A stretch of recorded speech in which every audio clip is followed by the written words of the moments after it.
I think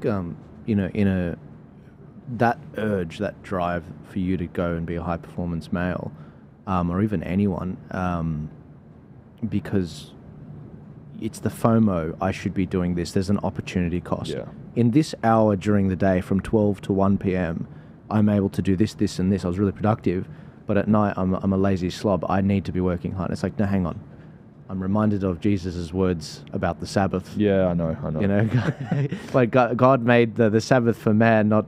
Yeah, God made the Sabbath for man, not man for the Sabbath. Yeah. And basically ridiculing the Pharisees and saying, hey, you should be, just making all these rules up, basically. And he's like, no, hang on, you forgot the spirit of the law here. When God wrote that, Jehovah, in the Old Testament, it was so that it could serve you. That's why God himself took the seventh day off. Correct. When he created everything. Correct.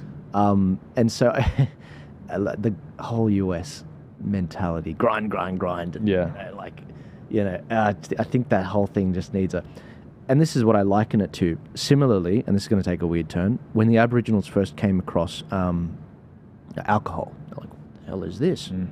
They had no it wasn't in their culture to understand the regulatory nature of it. They weren't introduced to it as a kid and whatever. Whereas I don't know with you, but with me, alcohol introduced very young age, at home, safe environment, maybe a glass of scotch every now and then. So by the time I was partying with my mates, my mates were getting drunk and I wasn't.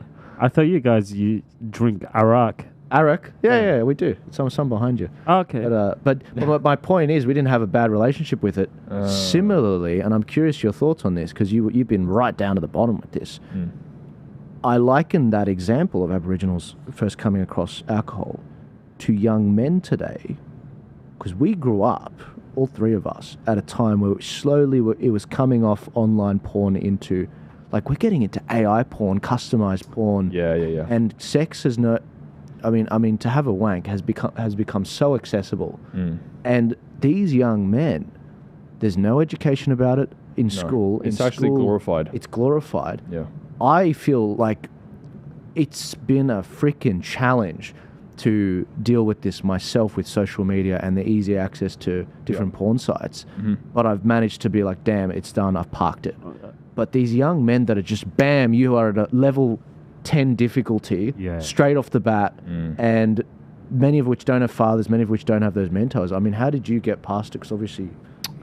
This is a great topic, something that I think not many people are willing to speak about, especially considering the topic of like porn and like wanking and stuff like that.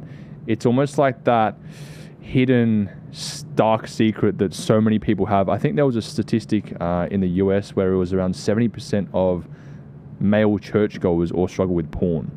And it's so true. Like, I just believe that considering now, PG labeled social media platforms like YouTube, Instagram, Facebook are now almost like softcore, getting into the sort of realms of hardcore-ish or midcore, whatever you want to call it, porn. Yeah. And that's so accessible for people that are just online doing their work, maybe come across something, bang. I feel like, though, on the topic of porn, for me personally, like, I was never fortunate, through the grace of God, I was never heavy into it. I was never like addicted, you could say. I don't know if... the word addiction is defined differently to some people, but like, for example, I would never do it every day, ever.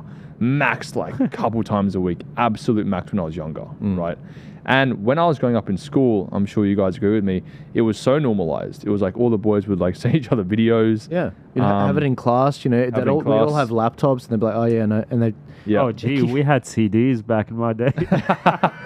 Yeah, but we're talking like the red tube days, Yeah, and Reddit 50-50 as Reddit, well. Yeah, dude, all that stuff. It was very new though, if you think about it, right? Yeah. Online. And I think that what I found was I had mates that were like so deep down the rabbit hole. And what you fail to realize is that with porn, you're essentially desensitizing yourself to the real thing.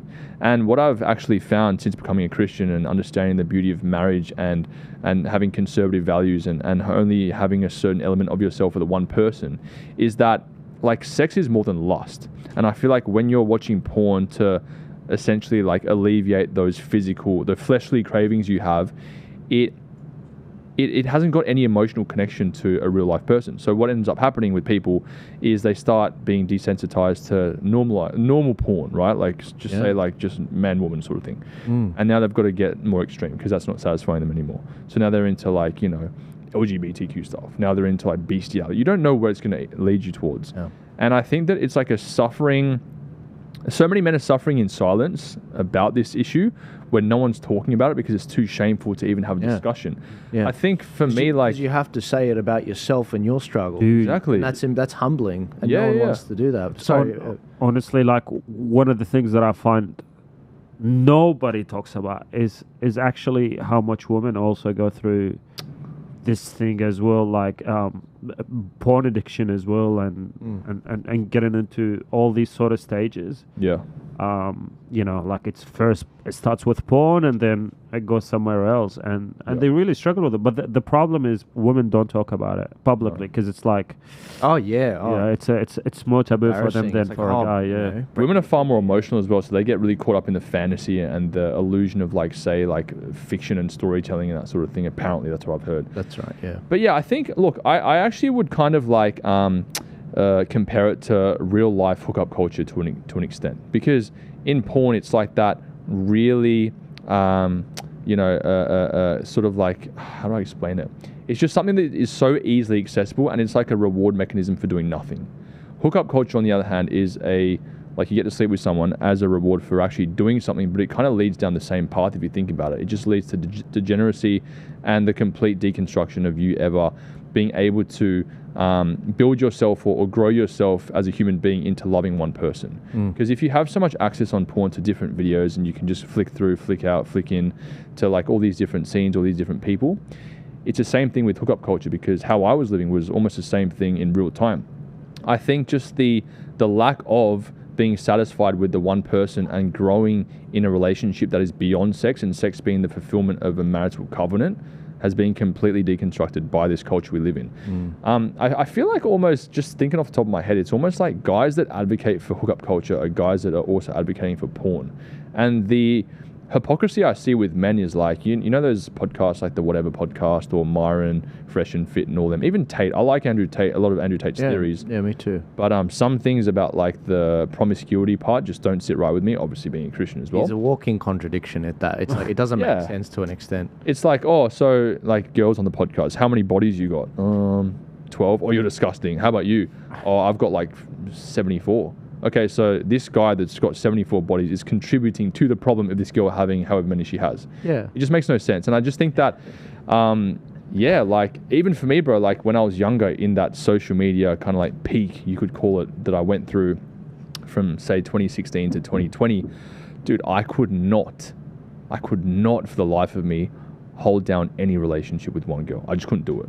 It's not possible, because how could you compete with the internet?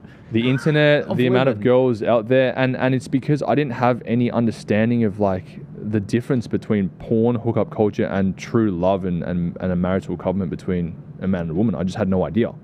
So I think that like it all kind of like relates to each other. It's all like this normalization of hookup culture, plus the porn, plus it being so accessible, plus going down into the rabbit hole. Expectation as well. Expectation. And also, if you think about it, right, if you really think about it, if we're going to start talking about global agendas and all these sorts of things and what the elite do, which I'm sure we all know. You've come to the right place, so yeah. So fang it.